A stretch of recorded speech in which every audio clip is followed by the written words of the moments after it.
အားလုံးပဲမင်္ဂလာပါရှင်ကိုသေးလေးတို့ရေဒါမာကြီးရဲ့အတုပ်ဆိုင်လေးဖြစ်ပါတယ်မာကြီးရဲ့အတုပ်ဆိုင်လေးမှာတော့ဘာတွေရလဲဆိုရင်ကြာတဲ့ကြောပူပူလေးလည်းရတယ်ပဲပြားတုပ်ငဖဲတုပ်တင်မော်တုပ်အစုံတုပ်လေးလည်းရပါတယ်ရှင်မာကြီးဆိုင်မှာလည်းမုတ်ပေါင်းအများကြီးလည်းရပါတယ်ရှင်အတုပ်စုမုတ်တွေလည်းအစုံရတယ်အတုပ်စုံလည်းအစုံရပါတယ်ရှင်မာကြီးဆိုင်လေးမှာလာရောက်ပြီးတော့လည်းအားပေးလို့ရပါတယ်ရှင်မာကြီးဆိုင်လေးကဘာတွေရောင်းတာလဲလို့မေးနေတယ်ကိုသေးလေးတို့အတွက်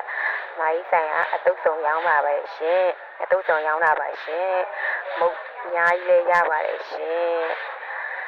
မာကြီးကမနက်ကို6နာရီထိုးဆိုတာနဲ့ဖွင့်ပါတယ်ရှင်